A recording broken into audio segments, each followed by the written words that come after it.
Pues nadie te ama como yo, pues nadie te ama como yo. Mira la cruz, esa es mi más grande prueba. Nadie te ama como yo. Bienvenidos a Creciendo Juntos en Nuestra Fe Católica, el programa que le ayudará a conocer la riqueza de su fe y a profundizar en su relación personal con Jesucristo en su iglesia. Y ahora con ustedes, el Padre Julián Cardona. Nadie te ama como yo.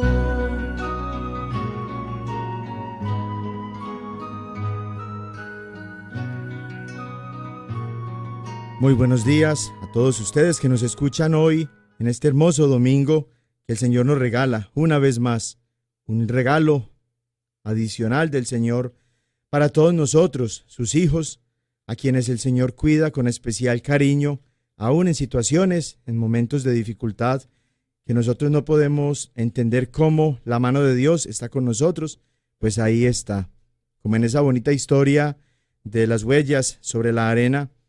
Cuando aparecen dos huellas, no es porque Dios se haya ido de nosotros, sino porque nos está cargando. Y esas huellas no son las nuestras, son las de Él. Por eso nuestra fe, nuestra confianza, nuestro amor, nuestra respuesta a Jesús en nuestra vida cristiana, en nuestra vida humana, en la relación con nuestros hermanos y hermanas, en lo que hacemos cotidianamente. Por eso vamos a invocar en esta mañana, en este domingo de triunfo, domingo de gozo, domingo de resurrección, a nuestro amoroso Dios. En el nombre del Padre, y del Hijo, y del Espíritu Santo. Amén. Señor, cuando nosotros en esta mañana reconocemos el amor tan grande que nos tienes, cuando pensamos nuestra vida a la luz de tu santa palabra, cuando reconocemos nuestra historia personal, nuestra historia familiar y colectiva como iglesia, desde la mirada de fe que tú nos has inspirado, nos maravillamos inmensamente por todas las cosas que nos brindas a cada instante. Muchas personas van de un lado a otro tratando de encontrar milagros, tratando de encontrar respuestas, sentido a su vida. A nosotros nos has dado la gracia de descubrir nuestra vida y cada instante, cada vida, cada minuto de nuestra vida, cada día que nos regalas como un milagro. No tenemos que ir de un lugar a otro. Basta con abrir nuestros ojos, basta con detenernos en este tiempo tan acelerado en el que nosotros vivimos. Basta con enfocarnos en medio de tantas distracciones que nos alejan de ti, para descubrir que ahí estás con nosotros. Por eso te queremos pedir por todos aquellos que están escuchando tu santa palabra en este día, aquellos que tienen hambre y sed de ti y que se quieren y saben que se pueden saciar con lo que tú nos ofreces en esta mañana. Queremos pedirte por aquellas hermanas y hermanos católicos que nos escuchan hoy a través de la radio, también de la internet. Queremos pedirte también por aquellos hermanos y hermanas no católicos que también nos siguen, porque sienten la misma sed, sienten la misma hambre, sienten la misma ansia que todos nosotros, los que somos católicos, y saben muy bien también ellos, como nosotros, que solamente somos salvados en ti, que a través de ti podemos llegar al Padre, que a través de ti nosotros todos somos reconciliados para vivir en la libertad de hijos de Dios. Ayuda a todas aquellas hermanas y hermanos que tienen especiales necesidades y dificultades en estos días. No permitas que falte lo necesario en los hogares de todas esas personas que nos escuchan hoy. Asístenos a todos en este país, también a nuestras familias que están en nuestros países de origen. A todos aquellos que a través de la internet nos escuchan en cualquier lugar del mundo, asístelos también con tu amor providente, porque más importantes que las flores del campo y que los pajaritos del cielo somos nosotros, a quienes en la persona de tu Hijo Jesús tú has nombrado como tus hijos e hijas, porque no solamente tenemos la capacidad de decir que somos hijos e hijas tuyos, sino que lo somos, como nos dice San Juan. Por eso te pedimos que permanezcas con nosotros, que nos envíes constantemente la gracia del Espíritu Santo para que caminemos todos según tu voluntad, para que animemos a otros a que te amen, a que te conozcan y a que te sirvan en esta vida, para que te gocemos todos juntos en el cielo. Amén. En el nombre del Padre, y del Hijo, del Espíritu Santo. Amén. Seguimos avanzando no solamente en torno a este año civil en el que nosotros nos encontramos, año 2018, sino que también en la liturgia de la Iglesia caminamos en este tiempo litúrgico que se conoce como el tiempo ordinario. Un tiempo que consta de 34 semanas. En este domingo estamos justamente en la semana 11 del tiempo ordinario.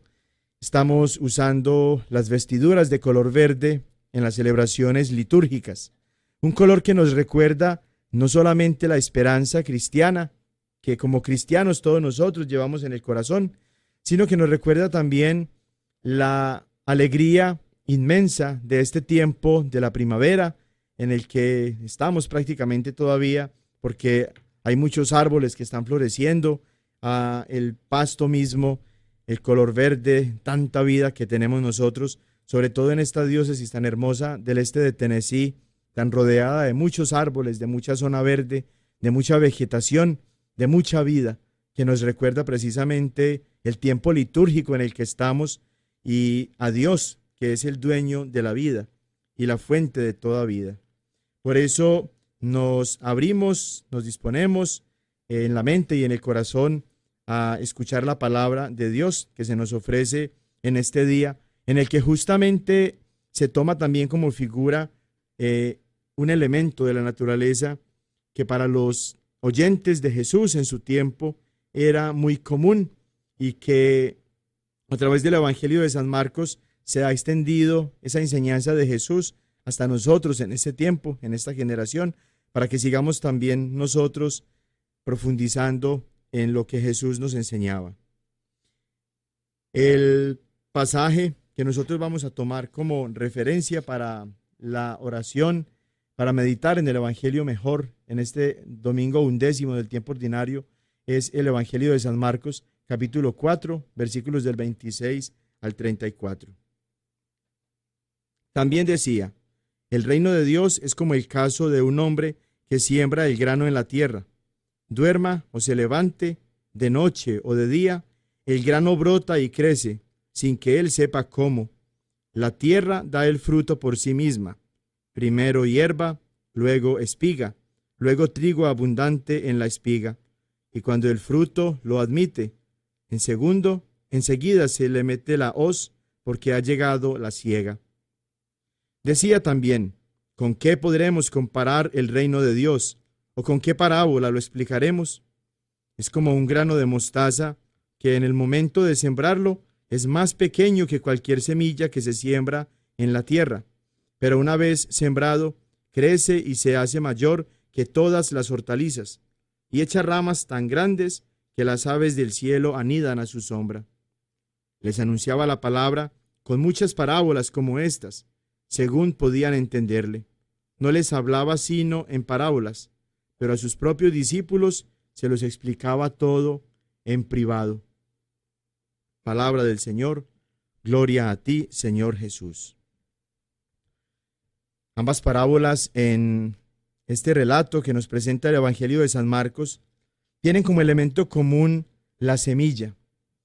En la primera parábola Jesús está narrando, describiendo el proceso que el sembrador hace al poner la semilla en la tierra para que de ésta, al brotar, nazcan las espigas y que de esas espigas se produzca entonces el fruto del que se van a alimentar después las personas. Y en la siguiente parábola, a partir del versículo 30, Jesús habla de una semilla en particular, de la semilla de mostaza, de la que después también habla cuando pone esta misma semillita como el modelo o como la medida de la fe que nosotros deberíamos tener. Que si fuera tan grande nuestra fe como una semilla de mostaza, siquiera como una semilla de mostaza, podríamos decirle a cualquier árbol, a cualquier monte, que se movieran o que se plantaran en el mar y obedecerían. Jesús, durante su ministerio público, durante su vida pública con nosotros aquí en la tierra, nunca llegó a definir plenamente lo que era el reino de los cielos. Lo que hacía era utilizar figuras, comparaciones, metáforas, que en el lenguaje bíblico y de manera especial en el lenguaje evangélico, no de los hermanos evangélicos, sino de los evangelios, de los que se basa, por supuesto, toda la fe cristiana para conocer la persona de Jesús. Llama este lenguaje evangélico parábolas a esas comparaciones o a esas historias, a esas cortas reflexiones que Jesús hace, utilizando elementos de la vida común, de la vida ordinaria, ahora que estamos en el tiempo ordinario. Y esa figura de la semilla, como decíamos, es muy conocida en el tiempo de Jesús por todos sus oyentes. Ahorita que nosotros estamos en ambientes más urbanos, los que estamos en las ciudades de acá de Estados Unidos, seguramente quienes nos están escuchando en la radio o a través de la internet y viven en un ambiente más rural, tienen, como los oyentes de Jesús, la posibilidad de comprender mucho más que nosotros esta parábola, porque viven rodeados del ambiente natural y siembran semillas inclusive. Pueden entender mejor entonces este pasaje. Pero si algo tienen de común estas parábolas de Jesús, es la sencillez de la comparación a través de la cual nosotros podemos descubrir muchas cosas. De manera especial, la figura de la semilla representa siempre algo que alguien siembra, de donde se brotan o donde proceden frutos. En este caso, Jesús está comparando el reino de los cielos con esa semilla. Y dice Jesús que cuando el sembrador pone la semilla en la tierra, sin que él se dé cuenta, de noche y de día, la semilla está viva y está activa y está haciendo su trabajo, y la tierra está también ofreciéndole las condiciones a esa semilla para que pueda reventar, para que pueda brotar y para que al brotar dé fruto y fruto en abundancia. La palabra de Dios es asimismo una semilla que el Señor siembra en nuestro corazón, y es una semilla que está viva, que es activa, que hace por sí misma el trabajo, pero que requiere también de las condiciones favorables de nuestro corazón, que es como la tierra en la que se implanta, en la que se siembra esa semilla, para que podamos nosotros, a través de esa palabra, dar fruto. Por sus frutos los conocerán, nos recuerda Jesús. Como cristianos estamos llamados siempre a dar frutos. Esos frutos entonces no los damos nosotros por nuestra propia cuenta. Lo hacemos a través de la gracia de Dios. Somos capaces, por la gracia de Dios que está sembrada en nuestro corazón desde el bautismo y en la fe, de la que Jesús decía que si al menos fuera como la de un grano de mostaza, del tamaño de un grano de mostaza, podríamos nosotros ver muchas más maravillas en nuestra propia vida. Acoger la palabra de Dios como la tierra acoge la semilla es una necesidad para que nuestra vida misma se convierta en una extensión del reino de Dios, y para que nuestras obras, nuestras buenas acciones, que son los frutos espirituales que Dios espera que nosotros demos, se conviertan a la vez en semilla para que otras personas que están alejadas de Dios puedan acercarse a Él. Yo quiero invitarte a ti, hermana, y a ti, hermano, que nos escuchas, a que piensen por un momento en las personas que tienen ustedes, que conforman su propia familia. Muchas veces para nosotros el lugar de evangelización más difícil es en nuestra propia familia, entre nuestros hermanos, entre nuestras hermanas carnales, con nuestros papás, inclusive, con primos, con tíos, con sobrinos, con nuestros propios hijos, que están muchas veces en esa actitud de indiferencia o incluso de desprecio ante Dios y ante las cosas de Dios. Allí el Señor nos está invitando a dejar actuar esa semilla que el Señor ha puesto en nuestro corazón para que nosotros demos fruto y para que nuestros frutos espirituales se conviertan, como decíamos, en semillas para que nuestros familiares se acerquen a Dios. ¿Cuándo fue la última vez que tú invitaste a un familiar tuyo para que viniera a la misa, o para que leyera la palabra de Dios, o para que hicieran oración en familia, o para que asistieran a un retiro espiritual en el que pudieran profundizar en su fe? Es triste cómo muchos hermanitos cristianos católicos hablamos de tantas cosas. Se nos ocurre hablar de fútbol, por ejemplo, ahorita que ya estamos para iniciar el mundial. Se nos ocurre hablar de carros. Las mujeres hablan de bolsas o de zapatos o de vestidos o de tiendas o de promociones. Entre los muchachitos hablan de la tecnología, de videojuegos, de todas estas cosas que los hacen atraerse por estos elementos y poner allí todo su corazón muchas veces. Pero qué difícil es para muchos de nosotros hablar de Dios. Qué difícil inclusive para muchos bendecir los alimentos cuando están en un restaurante, por ejemplo, y que lo hacen a la vista de todas las personas. Qué difícil corregir a un familiar, a un amigo, a un vecino, cuando están diciendo malas palabras, o cuando a través de su teléfono celular o de sus tablets están escandalizando a otras personas, mostrando contenidos pornográficos o cosas inapropiadas.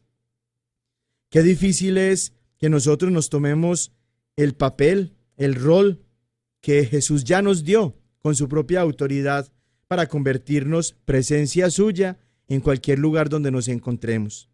Esta palabra de hoy, este evangelio de hoy, nos invita a dejar que la palabra de Dios sea sembrada en nuestro corazón a manera de semilla, para que con las condiciones favorables de nuestro propio corazón, como la tierra en la que esa semilla es sembrada por el Señor, pueda reventar y dar fruto, mucho fruto, para beneficio nuestro, de nuestros matrimonios, de nuestras familias, de nuestras comunidades, de nuestra iglesia.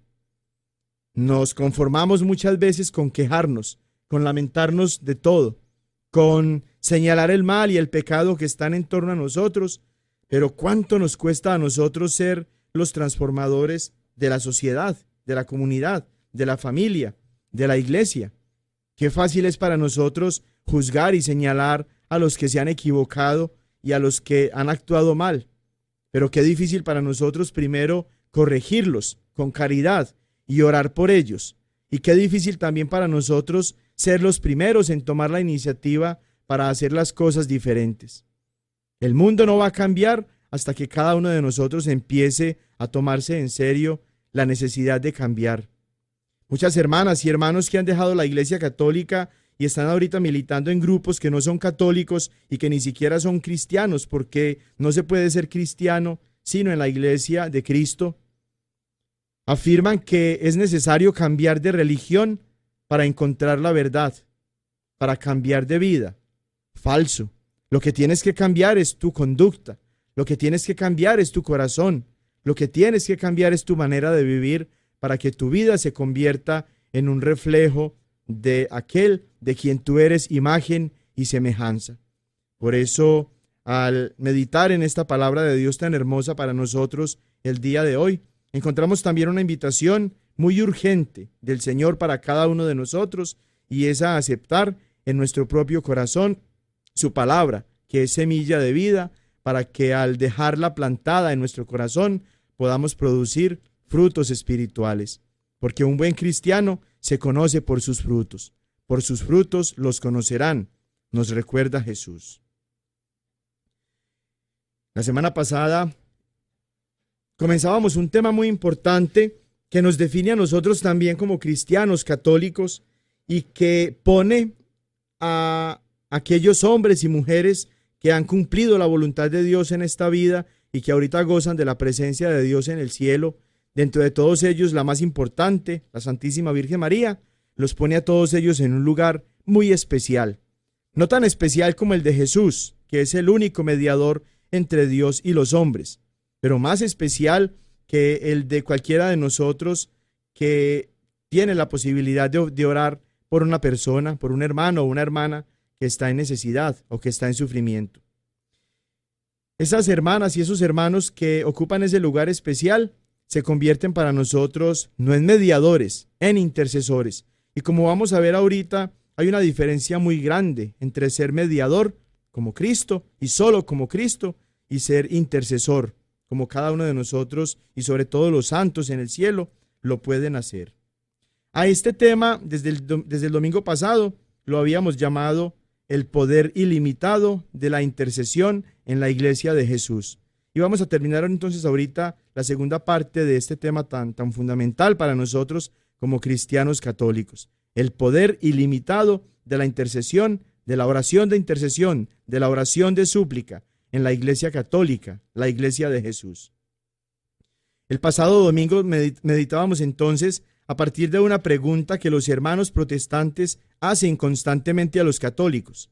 ¿Para qué rezar a María y a los otros santos si tenemos a Jesús, que es el único mediador entre Dios y los hombres? Como nos recuerda San Pablo en la primera carta que le escribió al apóstol Timoteo en el capítulo 2, versículo 5. Más aún, muchas veces ellos mismos han convertido este asunto en un ataque en contra de nosotros, más que en una pregunta. Cuando ellos afirman, los católicos idólatras ponen su confianza en María y en los santos cuando le rezan a ellos. Dicen inclusive que la Biblia prohíbe rezar a otras personas y manda que solamente le pidamos a Dios. Para responder a esta idea común de muchos hermanos protestantes, a quienes en sus sectas los pastores adoctrinan llenos de odio contra la Iglesia Católica, comenzamos aclarando que la idea de aceptar por la fe a Jesús solo, sin su Madre María Santísima, sin su familia, sin su cultura, sin su pueblo, incluso sin sus apóstoles y sin su iglesia, no es una enseñanza de las Sagradas Escrituras, ni algo que corresponda verdaderamente a la fe cristiana, sino que es un invento de Martín Lutero, que en 1517, alrededor entonces de 500 años, propuso esta teoría, pero que no viene de la Biblia y que no viene ni siquiera de las enseñanzas de Jesús.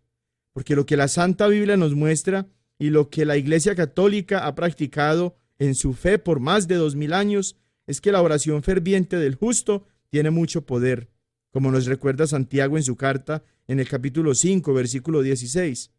Y por tanto las personas más justas, que son las que han vivido en este mundo cumpliendo la voluntad de Dios, la Santísima Virgen María, San José y todos los demás santos que están ahora en el cielo, y su labor ante Dios consiste en interceder constantemente por nosotros ante Él. De esta manera, poníamos las bases para este tema al hablar de una realidad fundamental y maravillosa que existe en la verdadera Iglesia de Cristo, la Iglesia Católica, y que los protestantes no tienen en sus congregaciones y asambleas, en sus sectas, y que por tanto no pueden entender. Esa realidad maravillosa y fundamental es la de la comunión de los santos. Esta comunión o común unión de todos los creyentes bautizados en la Iglesia de Jesús nos permite permanecer en constante unión con nuestra cabeza, que es Cristo, siendo cada uno de nosotros miembros vivos de su cuerpo, que es la Iglesia, como nos lo dice San Pablo en la carta a los Corintios, en la primera carta a los Corintios, en el capítulo 12, donde desarrolla una comparación hermosísima entre la Iglesia con el cuerpo humano, diciendo que Cristo es la cabeza y nosotros todos estamos unidos a Cristo como miembros de su cuerpo. Esta comunión de los santos que nosotros recordamos y reconocemos cuando profesamos nuestra fe a través del credo, no está limitada solo a la vida de este mundo. Aquellos que ya murieron, pero que siguen viviendo en Dios y para Dios, también pertenecen a la Iglesia de Cristo y siguen en esa comunión con Dios, con Cristo como cabeza y de nosotros mismos también como cuerpo, como miembros del cuerpo de Cristo. Porque Dios no es un Dios de muertos, sino de vivos, como nos lo recuerda Jesús en el Evangelio de San Marcos, en el capítulo 12, versículos 26 al 27, y también el paralelo en el Evangelio de San Lucas, capítulo 20, versículos 37 al 38. Los santos en el cielo, que ya gozan de la presencia de Dios, son la iglesia triunfante. Aquellos cristianos que se están purificando de sus pecados veniales o leves y de su concupiscencia en el purgatorio, conforman la iglesia purgante. Y nosotros, quienes seguimos en este mundo, sometidos a las tentaciones, que caminamos en este valle de lágrimas, como decimos en esa hermosa oración antiquísima de la salve dirigida a la Virgen María, lejos de nuestra patria celestial y como peregrinos hacia la casa del Padre, somos la iglesia militante.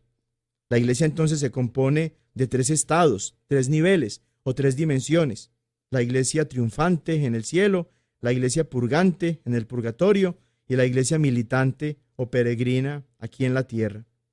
Entre todos los cristianos que nos encontramos en cada uno de esos 3 estados, existe una comunión espiritual ininterrumpida, similar a la del cuerpo, en la que todos los miembros se mantienen vivos y saludables gracias a la vida que reciben de la cabeza, que es Cristo. Y esta comunión de todos nosotros en Cristo no termina con la muerte, porque con su muerte Cristo venció nuestra muerte y nos dio vida eterna. Por eso es que es tan importante que en la Santa Misa nos alimentemos del cuerpo y de la sangre de Cristo, porque allí el mismo Jesús se nos está ofreciendo como alimento de vida eterna.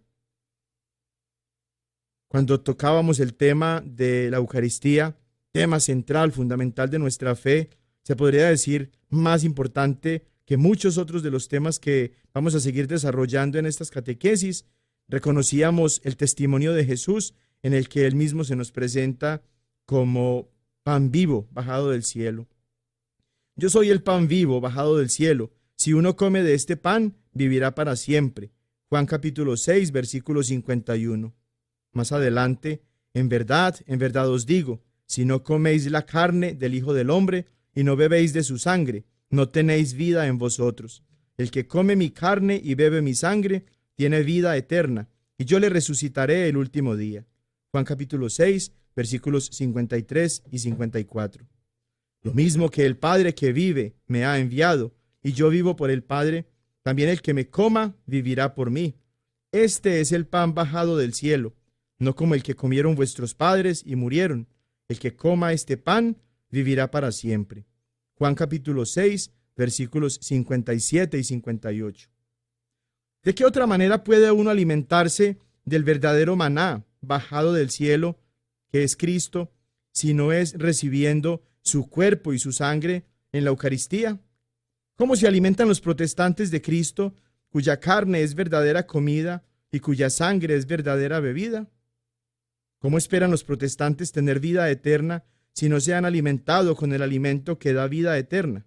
Más aún, si ni siquiera aceptan por la fe que dicen tener en Cristo y en la Santa Biblia, que el pan y el vino en la Santa Misa no son un símbolo de Cristo, sino Cristo mismo, en su cuerpo y en su sangre, en su alma y en su divinidad. La confusión que Martín Lutero y después de él todos los hermanos protestantes han tenido y que han dirigido en contra de nosotros, los católicos, se basa en la mala interpretación del pasaje de 1 a Timoteo, capítulo 2, versículo 5, en donde Jesús aparece como único mediador entre Dios y los hombres. Y de hecho, solo Él es mediador entre Dios y nosotros.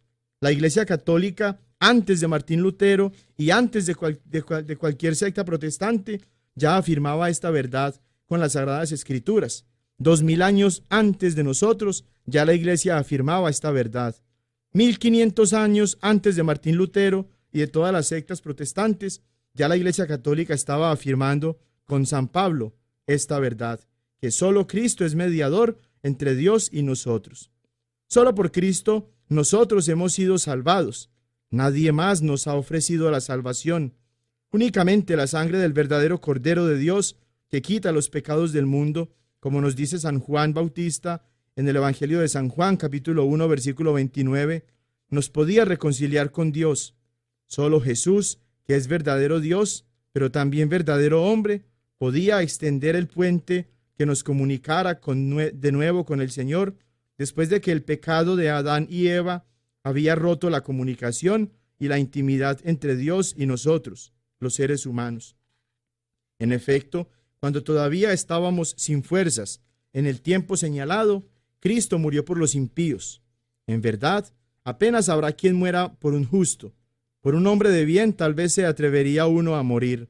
Mas la prueba de que Dios nos ama es que Cristo, siendo nosotros todavía pecadores, murió por nosotros.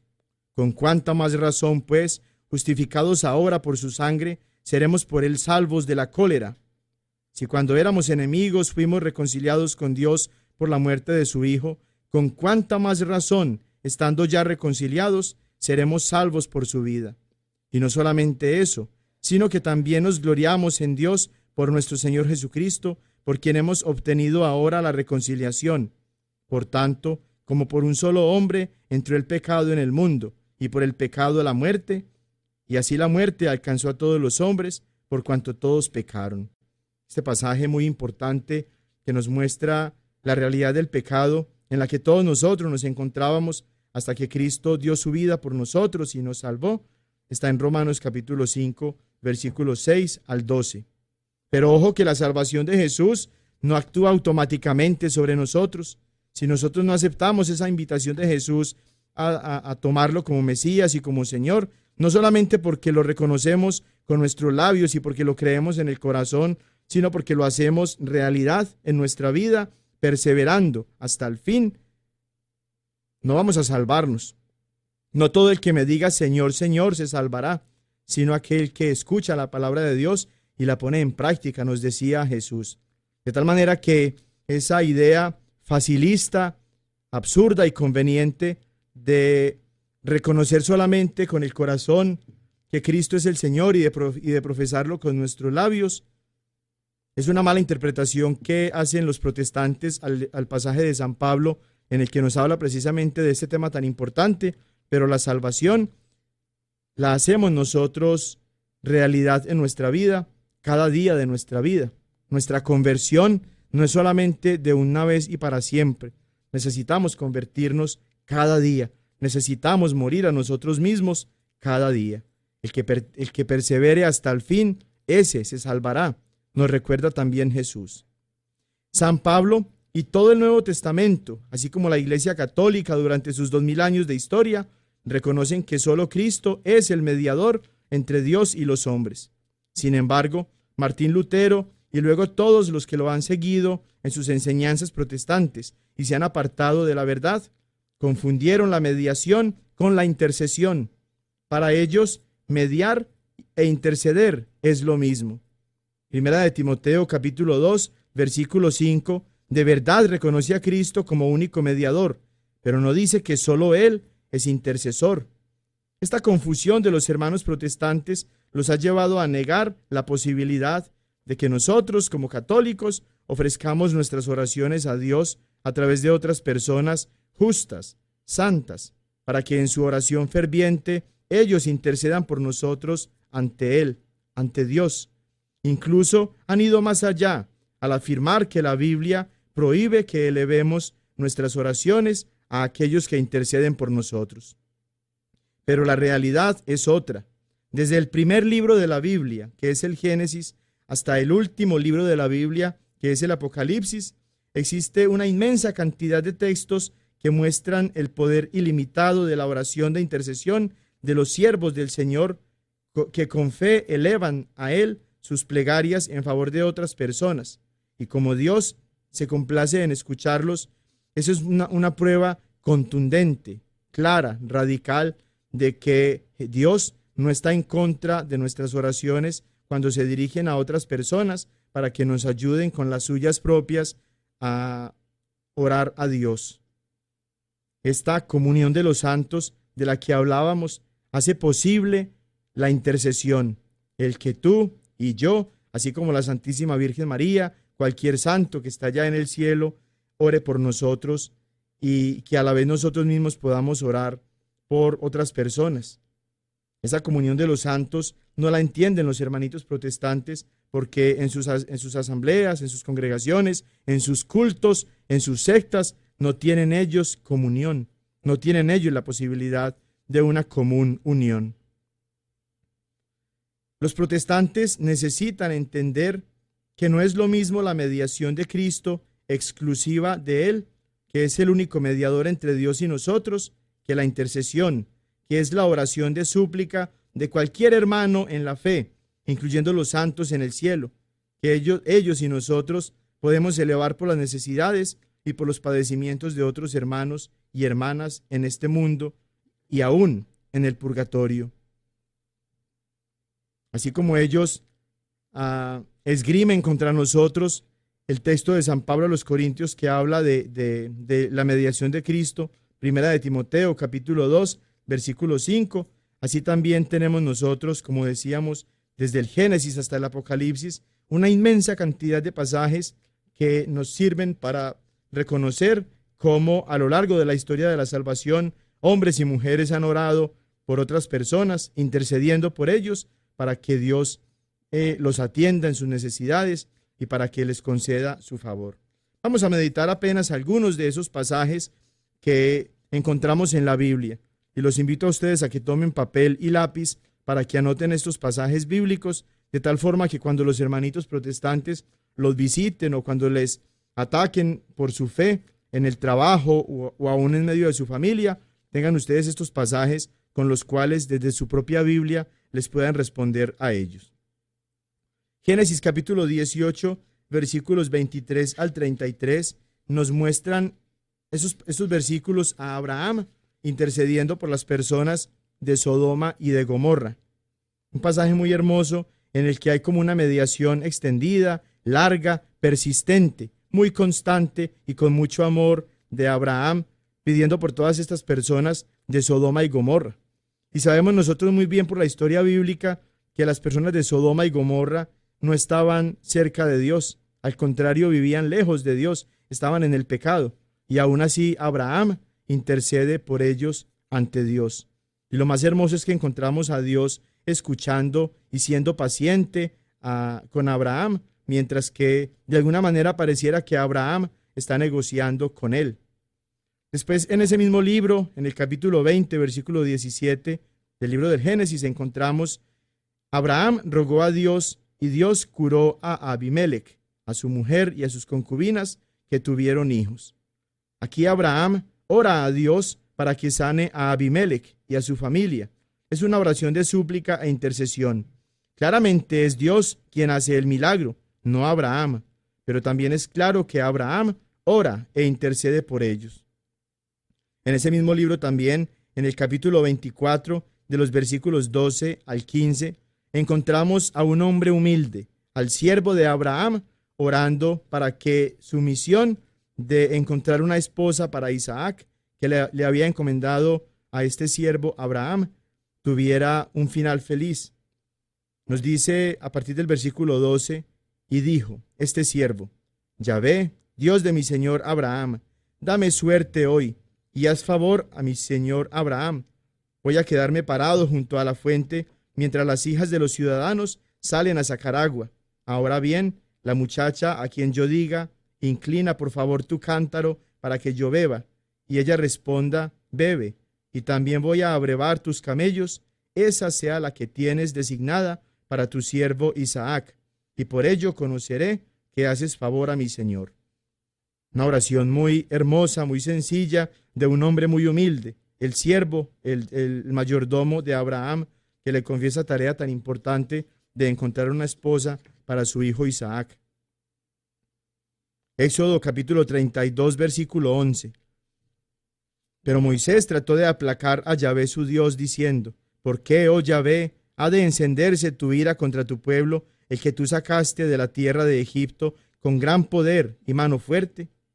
Este pasaje es uno de los muchísimos que encontramos a lo largo de todo el Antiguo Testamento, sobre todo del Pentateuco, en los que Moisés está orándole a Dios, intercediendo ante Dios por el pueblo que era duro de cabeza y de corazón y que tantas veces se alejaba de Dios, como lo hacemos también nosotros cuando con tanta facilidad le somos infieles al Señor. También aparece otra vez Moisés intercediendo por el pueblo cuando han cometido el pecado enorme de la idolatría, que han adorado ese becerro de oro allá en el capítulo 32, versículos del 31 al 32. Volvió Moisés donde Yahvé y le dijo: ay, Este pueblo ha cometido un gran pecado al hacerse un Dios de oro. Con todo, si te dignas perdonar su pecado, si no, bórrame del libro que has escrito. Aquí pone en riesgo su propia vida y su propia integridad, aún su propia salvación. Moisés, podríamos decir, en su oración de intercesión ante el pueblo. Y ojo que el pecado del pueblo no fue hacerse una imagen. Claramente nos dice este pasaje del libro del Éxodo, que lo que se hizo el pueblo fue un Dios de oro, para que una vez más recalquemos la certeza de que Dios no está en contra de las imágenes, sino que está en contra de los ídolos. Y cuando te lleguen con la idea tonta y mal interpretada y mal intencionada desde la Biblia de que Dios está en contra de las imágenes, ya en el tema de las imágenes habíamos tomado muchos pasajes y ahorita vamos a mencionar uno precisamente con Números 21 que nos va a hablar una vez más de cómo Dios mismo manda a hacer imágenes. Números 11, versículos del 1 al 2. El pueblo profería quejas amargas a los oídos de Yahvé, y Yahvé lo oyó. Se encendió su ira, y ardió un fuego de Yahvé entre ellos, y devoró un extremo del campamento.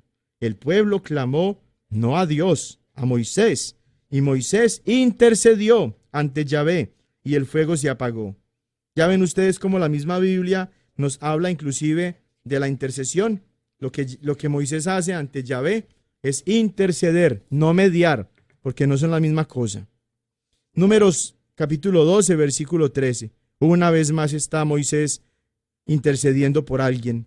Y dijo a Aarón, el hermano de Moisés, a Moisés: perdón, Señor mío, no cargues sobre nosotros el pecado que neciamente hemos cometido. Por favor, que no sea ella como quien nace muerto del seno de su madre con la carne medio consumida.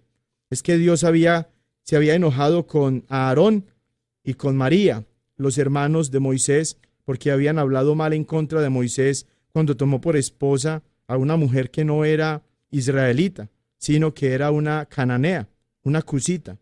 Y ellos hablaron mal de Moisés y en castigo Dios le envía lepra a María.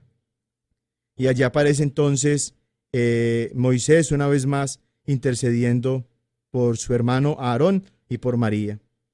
Números capítulo 21, versículo 7, en ese pasaje tan conocido que segundos atrás mencionaba de Dios mandando a hacer una imagen para que salve al pueblo. El pueblo fue a decirle a Moisés: hemos pecado por haber hablado contra Yahvé y contra ti. Intercede ante Yahvé para que aparte de nosotros las serpientes. Moisés intercedió por el pueblo y es allí donde encontramos a Dios mismo, a Yahvé mismo. Dirían los hermanitos protestantes desde su Biblia Reina Valera, Jehová mismo, mandándole a Moisés que haga una serpiente de bronce y que la ponga en un estandarte y que todos aquellos que han sido mordidos por la serpiente la miren para que se queden sanados. La intercesión allí de Moisés incluye también el obedecer a Dios, que lo está mandando a hacer una imagen, para que vean ustedes que Dios no está en contra de las imágenes, sino de los ídolos, de los dioses.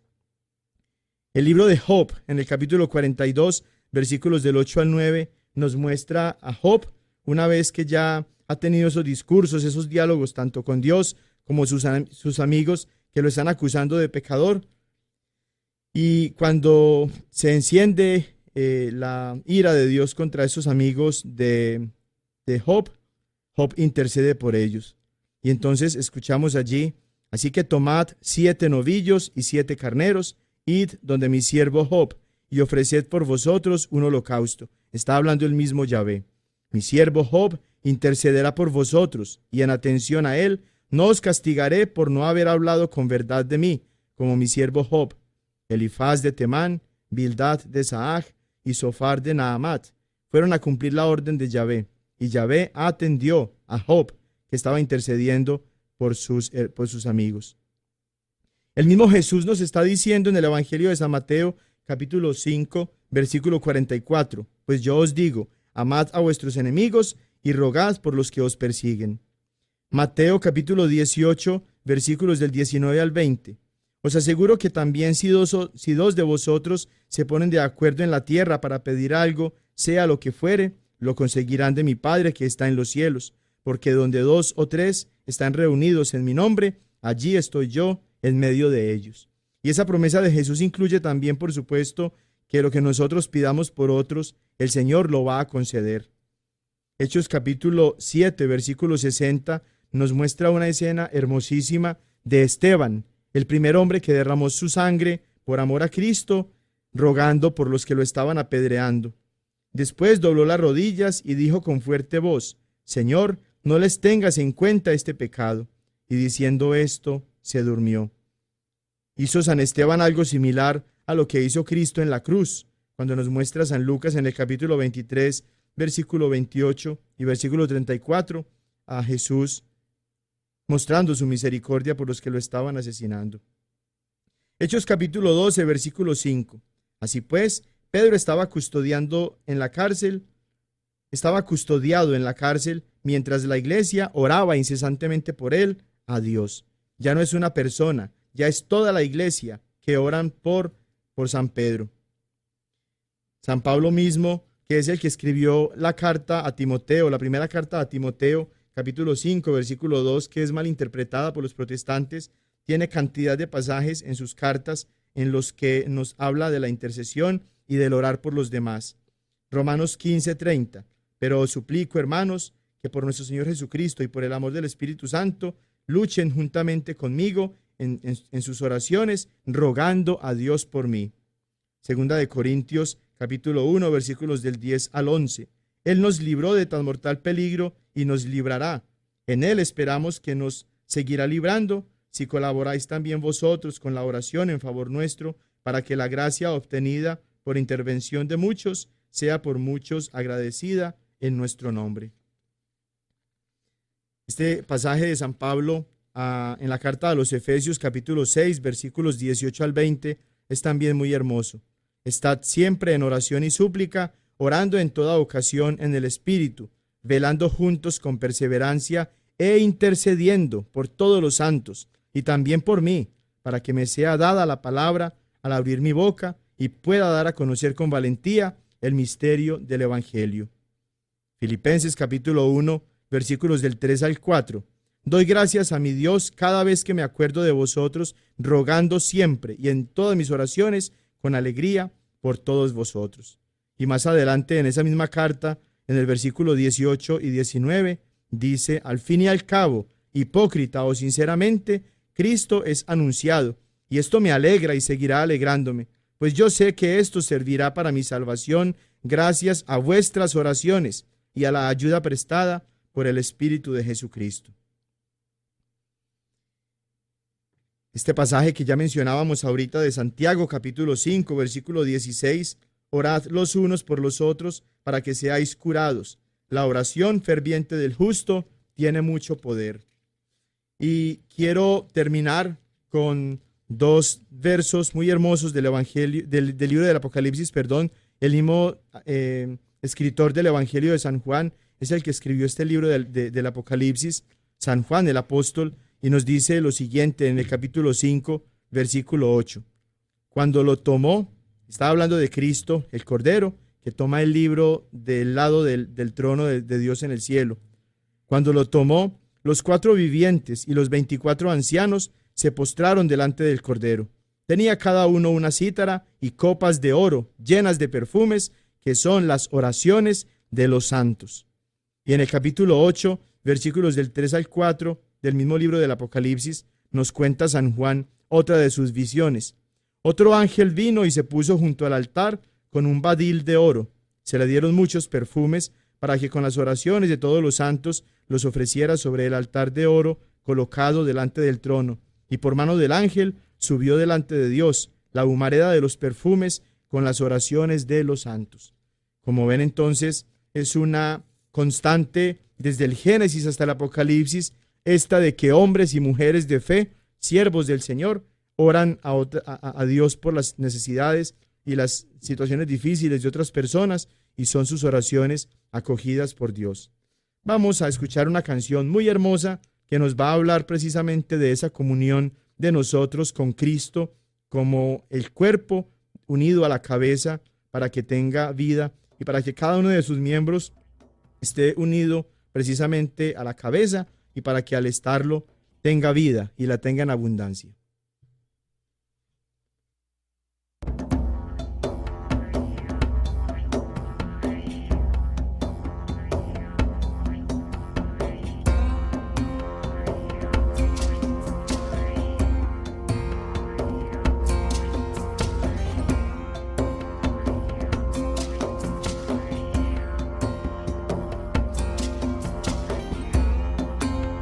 Somos un cuerpo en Jesús, unidos estamos a Él.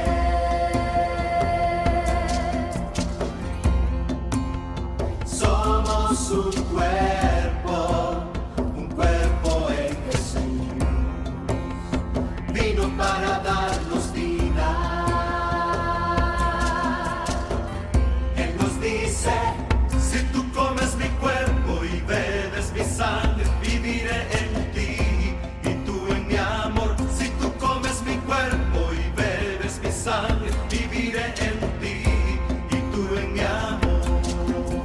Somos un cuerpo en Jesús,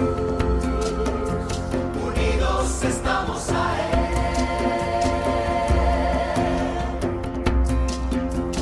Somos un cuerpo en Jesús, vino para darnos vida. Él nos dice: oyes tú su llanto, sientes tú su pena, muchos mueren de hambre, quieres tú ayudar. Mira al no nacido que ha sido olvidado, yo no los olvido, hijos yo los amo. Somos un cuerpo en Jesús, unidos estamos a Él. Somos un cuerpo en Jesús, vino para darnos vida. Él nos dice: Soy el camino, la verdad, la vida. Por ti, amigo, ofrecí mi vida. Soy el camino, la verdad, la vida. El que cree en mí por siempre vivirá.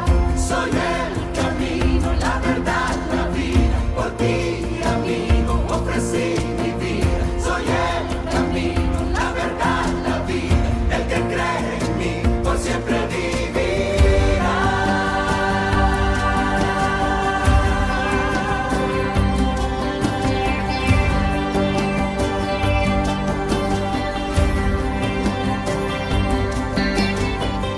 Yo he venido al mundo, soy tu salvador, en tu inmensa pena, en tu soledad. Oye mi llamado en tu necesidad. Yo soy el pastor, nada te faltará.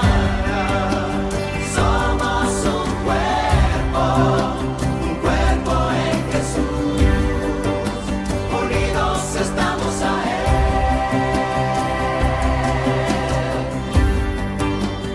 Somos un cuerpo en Jesús, vino para darnos vida. Somos un cuerpo con Jesús. No somos nosotros algo distinto de Jesús en términos humanos. Él se hizo uno como nosotros para que en Él nosotros también nos hagamos semejantes a Él como hijo. Por eso, gracias a Él, nosotros todos somos hijos. Así como hay pasajes de la Santa Biblia que nos muestran a hombres y mujeres intercediendo por otras personas, como decíamos, para aliviar sus necesidades, para convertirse en cirineos que ayudan a llevar la cruz de las personas que están pasando por dificultad. Tenemos un pasaje muy hermoso que a nosotros los católicos nos encanta, nos enamora, pero que a los hermanitos protestantes los llena de mucho coraje. Y es el texto de San Juan capítulo 2, versículos del 1 al 4, donde se ve a la Virgen María intercediendo por nosotros, por los cristianos, por los católicos, en la persona de esa pareja a la que se le había acabado el vino. 3 días después se celebraba una boda en Caná de Galilea y estaba allí la madre de Jesús. Fue invitado también a la boda Jesús con sus discípulos, y como faltara vino, porque se había acabado el vino de la boda, le dice a Jesús su madre: no tienen vino. Jesús le responde: ¿qué tengo yo contigo, mujer? Todavía no ha llegado mi hora. Pero dice su madre a sus sirvientes: hagan lo que él les diga. Pasaje muy hermoso que nos muestra a Jesús aparentemente negándose a hacer el milagro que le pidió su mamá, pero como nos enseña la misma Virgen María, la oración perseverante alcanza los favores de Dios, y es por eso que ella no se desanima frente a la respuesta de Jesús y le dice a los sirvientes de la boda: hagan lo que Jesús les diga. Aparece allí María intercediendo por nosotros, tomando la necesidad de las personas, pasándosela a Jesús. Claramente se ve que ella no hace el milagro, pero intercede, hace la oración, presenta su petición, su súplica, junto con la de la pareja, a Jesús, para que Él sea el que haga el milagro. Entonces, así como la Virgen María, así como Moisés, como Abraham, como Job, como San Pablo, como San Pedro, como los otros apóstoles, todos nosotros tenemos la posibilidad de ser intercesores, no mediadores. La mediación, como dice San Pablo, y como afirman también los hermanitos protestantes con la Iglesia Católica, antes que ellos, inclusive 2000 años atrás y 1500 atrás de Martín Lutero y de toda su banda, Cristo es el único mediador, pero nosotros todos podemos ser intercesores. Los mismos hermanitos protestantes en sus congregaciones, en sus sectas, en sus cultos, le piden al pastor que ore por ellos, y el pastor les impone la mano. Y por más que muchos pastores se digan salvados, no todos son justos y no todos son santos. Muchos sí, pero muchos no. Y más sin embargo, los pastores, sin ninguna clase de reserva, oran por sus seguidores, por sus feligreses, podríamos decir. Y los feligreses con mucha confianza se acercan a sus pastores pidiéndoles oración. ¿Cómo se llama eso, hermanito protestante? No se llama mediación, se llama intercesión. Cuando tú haces eso con tu pastor, no estás reemplazando a Cristo, ni estás poniendo tu confianza en alguien diferente de Cristo, sino que estás pidiéndole que tus oraciones, junto con las de tu pastor o las de cualquier hermano que ora contigo y que ora por ti, vayan a Dios. Por eso no nos dejemos engañar, hermanitos, no nos dejemos confundir, hermanitos católicos, cuando hermanos protestantes nos quieran leer las escrituras mal interpretadas, fuera de contexto, enseñándonos errores en este tema tan importante de la oración, porque Jesús en su iglesia nos ha dejado un poder ilimitado, un poder que no conoce límites, el poder de la oración, y nosotros también lo podemos utilizar en beneficio de las otras personas. Vamos a escuchar entonces unos anuncios de nuestra diócesis de Knoxville que son de importancia para todos nosotros. Hay 8 parroquias cerca de sus casas en las ciudades de Lenoir City, Knoxville, Oak Ridge, Alcoa y en Maynardville, en las cuales los hispanos ya hacemos presencia, y tanto nuestros sacerdotes como los líderes laicos han desarrollado programas en los que ustedes pueden participar en español. Estas iglesias tienen misa en español durante estos horarios. Todos los sábados a las 7 de la noche en Lenoir City en la parroquia Santo Tomás Apóstol, en Knoxville en la parroquia Todos los Santos, All Saints, y en Alcoa en la parroquia Nuestra Señora de Fátima.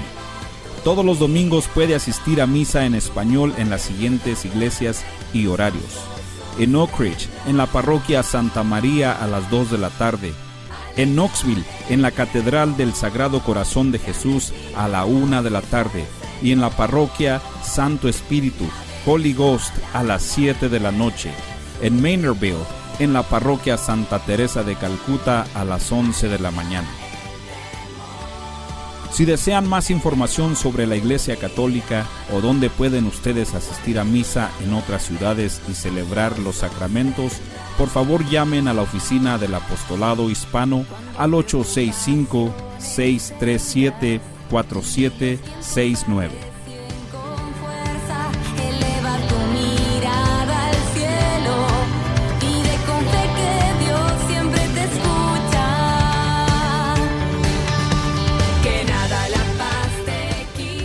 También los invitamos a que le den like o me gusta a nuestra página de Facebook, La Cosecha DOK, para que se mantengan informados de todos los eventos de las diferentes parroquias y en la diócesis de Knoxville. De esta manera podemos mantenernos conectados y también nos pueden enviar sus comentarios y sus preguntas para el Padre Julián. Otra manera de enviarnos sus preguntas es llamando a nuestra oficina al 865-637-4769. Hay tanto que conocer de nuestra fe católica. Aproveche esta oportunidad y llame con su pregunta al 865-637-4769.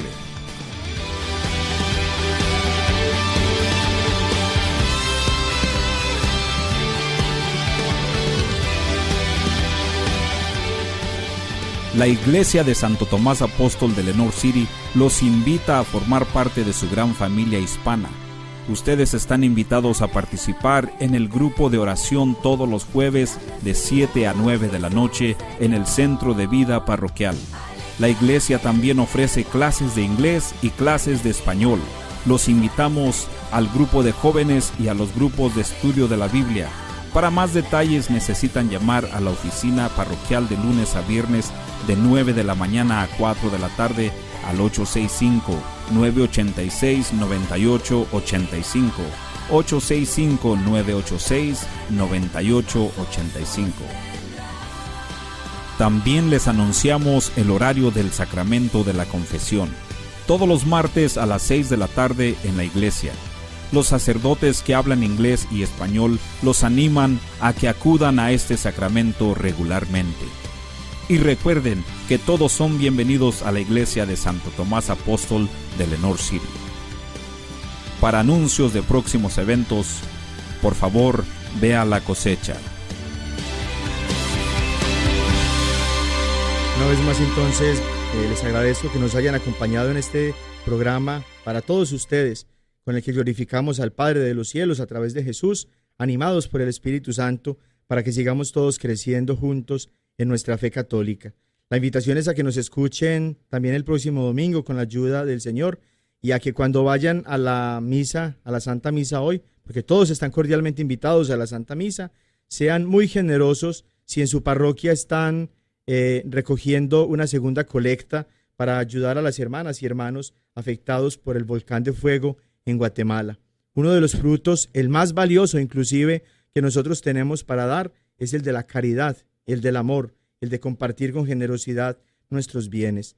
No seamos tacañitos en dar nuestra ayuda a los más necesitados, que tanto de verdad necesitan de nosotros.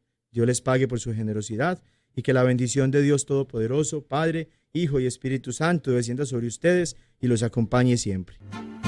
Ven con nosotros al caminar, Santa María, ven. La diócesis de Knoxville y la parroquia de Santo Tomás Apóstol de Lenoir City les agradecemos por habernos acompañado en Creciendo Juntos en Nuestra Fe Católica, y los invitamos a que nos escuchen la próxima semana por esta misma estación y a la misma hora, para profundizar en lo que significa ser un católico conocedor de su fe. Hasta pronto y que Dios los bendiga.